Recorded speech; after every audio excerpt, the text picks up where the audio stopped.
അയ്യോ, എനിക്ക് ഭയങ്കര സന്തോഷമായി. കാരണം ഞാൻ എല്ലാ സ്ഥലത്തും പറഞ്ഞിട്ടുണ്ട്, 10-15 വർഷമായിട്ട് ഇൻഡസ്ട്രിയിൽ ഉണ്ടായിട്ട് ആദ്യമായിട്ടാണ് ഞാനൊരു സിനിമയിൽ അഭിനയിക്കുന്നത്. അപ്പോൾ എനിക്കൊരു ആഗ്രഹം ഉണ്ടായിരുന്നു, ഞാൻ ചെയ്യുന്നൊരു സിനിമ വളരെ എനിക്ക് എൻ്റെ ഭാഷ, ഞാനൊരു കൊയിലാണ്ടിക്കാരിയാണ്, എൻ്റെ ഒരു ഭാഷ പറയുന്ന നല്ല നാട്ടുംപുറത്ത് ഉള്ള ഒരു പടം എന്നാൽ എല്ലാ കുടുംബ പ്രേക്ഷകർക്കൊക്കെ ഇരുന്ന് ഒരേപോലെ കണ്ട് ആസ്വദിക്കാൻ പറ്റുന്നൊരു സിനിമയാണ്.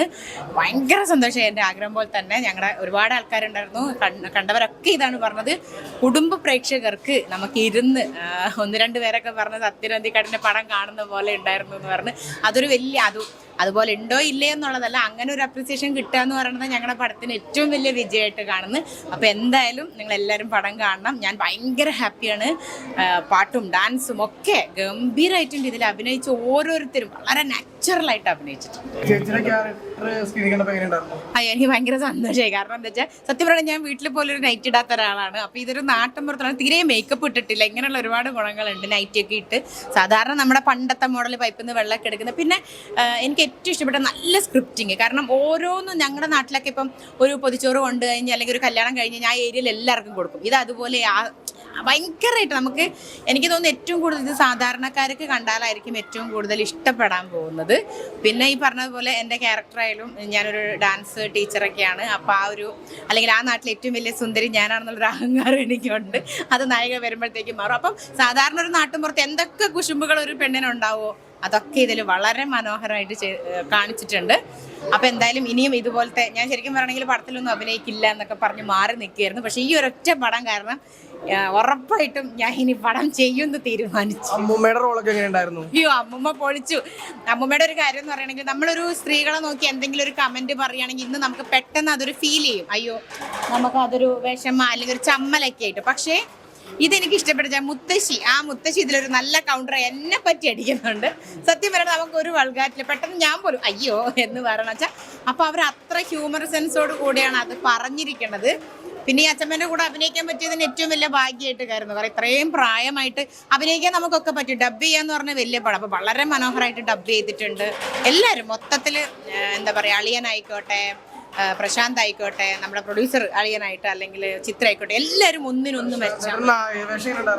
സത്യം പറയണമെങ്കിൽ ഒരു നായക പരിവേഷം അങ്ങനെയൊന്നും തോന്നില്ല. ശരിക്കും പറയണമെങ്കിൽ ഗംഭീരമായിട്ട് അഭിനയിച്ചു എന്ന് പറയാൻ തന്നെ പേടിയാണ്. ശരിക്കും ആ കഥാപാത്രമായിട്ട് ബ്രിഗേഷ് ആയിട്ടാണ് എനിക്ക് തോന്നുന്നത്. അതുകൊണ്ട് എനിക്ക് അഭിനയിച്ചു എന്ന് പറയാൻ തന്നെ മടിയാവുന്നു. അത്രയും നന്നായിട്ട് ആ കഥയിൽ അങ്ങനെ ഒരു ബ്രിഗേഷ് ജീവിച്ചിരിപ്പുണ്ട്. എല്ലാ ജനറലല്ലേ. കാരണം എന്താ വെച്ചിട്ടുണ്ടെങ്കിൽ പിന്നെ ഒരു കുട്ടികൾക്ക് കാണാം, കുട്ടികൾക്ക് ഇരുന്ന് കാണാം, അമ്മമാർക്ക് ഇരുന്ന് കാണാം, ഫാമിലിക്ക് ഒത്തൊരുമിച്ച്. ഒരു വൾഗറായിട്ടുള്ള ഒരു സാധനം അല്ലെങ്കിൽ അങ്ങനെ ഒരു ഇതില്ല. എനിക്കൊരു ടെൻഷൻ ഉണ്ടായിരുന്നു. കാരണം നമ്മളൊക്കെ ഇപ്പോൾ ഈ കോമഡി ചെയ്യുമ്പോൾ സ്കിറ്റ് കോമഡികൾ ഉണ്ടാകുമോ, സ്കിറ്റ് എന്ന് പറഞ്ഞാൽ സ്കിറ്റ് സ്റ്റേജിൽ ചെയ്യാനല്ലേ. പക്ഷെ ഒരു തരത്തിൽ പോലും ഒരു സ്കിറ്റ് കോമഡി ഒന്നും. പക്ഷെ വളരെ നാച്ചുറലായിട്ട് ചില ഡയലോഗ്, ചില നോട്ടം അല്ലെങ്കിൽ ഒരു വാക്ക് പറയുമ്പോൾ നമുക്ക് ഭയങ്കരമായിട്ട് ചിരി വരണ, എല്ലാവർക്കും നല്ല ഇങ്ങനെ ഒരു എൻജോയ് ചെയ്ത് കാണാൻ പറ്റുന്ന ഒരു മൂവി തന്നെ, ഫാമിലിക്ക് എൻജോയ് ചെയ്ത് കാണാൻ പറ്റുന്ന ഒരു പടമാണ്. അപ്പോൾ എന്തായാലും വയസ്സ് എത്രയും 30 എല്ലാവരും കാണുക. Thank you. ഒന്നും പറയാനില്ല, നല്ല നല്ല ഫീലായി പോയി. നന്നായിട്ടുണ്ട്, എല്ലാവരും നന്നായിട്ടുണ്ട്. പ്രശാന്ത് ഏട്ടനെയും ആരെ കുറിച്ചും ഒന്നും ഏറിയും ഇറങ്ങിയിട്ടും ഇല്ല. എല്ലാവരും നന്നായിട്ടുണ്ട്. ക്യാരക്ടേഴ്സ് എല്ലാവരും നന്നായിട്ടുണ്ട്. എല്ലാവരും മനസ്സിലിങ്ങനെ നിറഞ്ഞൊരു വിങ്ങല് പോലെയുണ്ട് ഇപ്പോഴും. അത് അഭിനയിച്ച ക്യാരക്ടർ സ്ക്രീനിൽ കണ്ടപ്പോൾ എങ്ങനെയുണ്ടായിരുന്നു? എന്ന് വെച്ചാൽ ഞാൻ ഒരുപാട് മൂവീസൊന്നും ചെയ്തിട്ടില്ല. ആ ഒരു ജോണർ മാത്രം ചെയ്തപ്പോൾ ഇതിൽ സെൻറ്റിമെൻറ്റ്സും കൂടി കണ്ടപ്പോൾ ഞാൻ അറിയാതെ കണ്ടു നിറഞ്ഞു. ആ ഒരു സീനും കൂടെ ചെയ്ത എല്ലാ ആൾക്കാരുടെയും പെർഫോമൻസും എല്ലാം ആയപ്പോൾ നല്ലൊരു മനസ്സ് നിറഞ്ഞൊരു ഫാൻറ്റസി അല്ല, സിനിമ ഫാൻറ്റസി അല്ല, ഒരു നാടൻ ഒരു നാടൻ കുടുംബത്തിലുള്ള എല്ലാവർക്കും റിലേറ്റ് ചെയ്യാൻ പറ്റും. അതെ. ഒന്നും പറയില്ല, അമ്മൂമ്മ തന്നെയാണ് അത് ഡബ് ചെയ്തതൊന്നും കൂടി അറിഞ്ഞപ്പോഴേ ഭയങ്കര അതിശയം തോന്നി. ഭയങ്കരമായിട്ട് ചെയ്തിട്ടുണ്ട്, ഭയങ്കര നാച്ചുറൽ ആയിട്ട് ചെയ്തിട്ടുണ്ട്. അഭിനയിച്ചിട്ടില്ല ആരും, ജീവിക്കുക ചെയ്തേ. നല്ല നന്നായിരിക്കും, നല്ല അസലായിരിക്കും പടം. അഭിനയിച്ചത് തന്നെ ആ ഒരു എഫക്ട് തിയേറ്ററിൽ നോക്കിയപ്പോൾ കണ്ടിരുന്നോ? കണ്ടിരുന്നു. എല്ലാവരും നന്നായിട്ട് ഷൂട്ടിങ് എടുത്ത നല്ല സിനിമയായത്, നന്നായ സിനിമയാണ്. ഇതിലപ്പുറം മറ്റുള്ള സിനിമ പോലത്തെ അല്ല ഇത്. നമുക്ക് കാണേണ്ടതാ, എല്ലാവരും കാണേണ്ട സിനിമയായത്. നമസ്കാരം. ജനങ്ങളോട് പറഞ്ഞിട്ട് എങ്ങനെയുണ്ടായിരുന്നു? ഞാൻ ഇതിൻ്റെ പടത്തിൻ്റെ കോ പ്രൊഡ്യൂസറും കോ റൈറ്ററും കൂടിയാണ്. ബിഗ് സ്ക്രീനിൽ നന്നായിട്ടുണ്ട്. പിന്നെ എല്ലാ സ്ഥലത്തും നല്ല റെസ്പോൺസാണ്. ഞങ്ങൾ ആദ്യം തിയേറ്റർ കിട്ടിയില്ല, അറൂർ സെൻറ്ററിൽ കിട്ടിയിട്ടുള്ളൂ, കാരണം ആടുജീവിതം മുന്നിലുള്ളതുകൊണ്ട്. പക്ഷേ ഇന്ന് പേരാമ്പ്രയും വടകരയും കാഞ്ഞങ്ങാടും അതുപോലെ തന്നെ മലബാർ ഏരിയകളിൽ ആടുജീവിതത്തിൻ്റെ ക്രൗഡ് കൂടി ഇതിലേക്ക് കയറുന്ന അവസ്ഥയാണ് ഉണ്ടായത്. ഇപ്പോൾ പല സ്ഥലത്തും വിളി വന്നിട്ടുണ്ട്. തിയേറ്റർ ഓണേഴ്സ് വിളിച്ചിട്ടുണ്ട്, കാരണം ഞങ്ങൾക്ക് ആദ്യം ഷോ തരാതിരുന്ന തിയേറ്റർ ഓണേഴ്സ്മാർ ഇപ്പോൾ വിളിച്ചിട്ടുണ്ട്. ശനിയാഴ്ച മുതൽ ഞങ്ങൾ ഷോ കൂട്ടിത്തരാമെന്ന് പറഞ്ഞിട്ടുണ്ട്. 1-2 ഷോ പല സ്ഥലങ്ങളും കിട്ടിയിട്ടുള്ളൂ. അപ്പോൾ അവർ പടം കണ്ടു, സിനിമ വളരെ ഇഷ്ടപ്പെട്ടു. ഒരു പഴയ സത്യനന്ദിക്കാട് ശ്രീനിവാസിൻ്റെ ഭയങ്കര മാസ് സാധനമല്ല, പഴയ സത്യനന്ദിക്കാട് ശ്രീനിവാസിൻ്റെ സാധനം തിരിച്ചു വന്നൊരവസ്ഥയാണ്. നന്നായി കോമഡി സീൻ വർക്കൗട്ട്. ലാഗില്ല. എനിക്കൊരു പേടിയുണ്ടായിരുന്നു, പക്ഷേ ലാഗ് അടിക്കുന്നൊരു പേടിയുണ്ടായിരുന്നു. ഞാൻ ലുളിലാണ് പടം കണ്ടത് എൻ്റെ ക്രൗഡിൻ്റെ കൂടെ.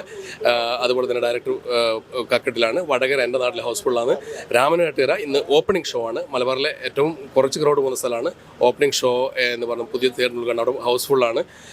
കോട്ടയം, ട്രിവാൻഡ്രം, ആലപ്പുഴ ഞങ്ങളിപ്പോഴും കോൺസെൻട്രേറ്റ് ചെയ്തുകൊണ്ടിരിക്കുന്നു. കാരണം അധികം ഷോ ഞങ്ങൾക്ക് കിട്ടിയിട്ടില്ല ആലപ്പുഴയും കോട്ടയത്തൊന്നും. അപ്പോൾ അതിപ്പം പോയിക്കൊണ്ടിരിക്കുകയാണ്. ഏറ്റവും വലിയ വിഷമം തൃശ്ശൂർ നഗരത്തിൽ ഞങ്ങൾ ഫസ്റ്റ് ടിക്കറ്റ് സെയിൽ ചെയ്ത രാഗൻ തിയേറ്ററിലായിരുന്നു. അദ്ദേഹം ആടുജീവിതം എടുത്തുകൊണ്ട് ഞങ്ങൾക്ക് മറ്റു തിയേറ്ററിൽ കൊടുക്കാൻ പറ്റിയിട്ടില്ല. അപ്പോൾ ഇപ്പോൾ ഞങ്ങൾക്ക് മറ്റു തിയേറ്ററിന് വെളി വന്നിട്ടുണ്ട്. നാളെയും മറ്റന്നാളോടുകൂടി ഈ 60 സെൻറ്റർ 100-120 സെൻറ്ററായി മാറ്റാമെന്ന് വിചാരിക്കുന്നു. നല്ല അഭിപ്രായം, നല്ല സ്ഥലത്തുനിന്നു. പിന്നെ എൻ്റെ മുത്തശ്ശനാണ് ഇതിൽ അഭിനയിച്ചത്, 99 വയസ്സുള്ളത്. എൻ്റെ മോന് ചെറിയ റോൾ അഭിനയിച്ചത്.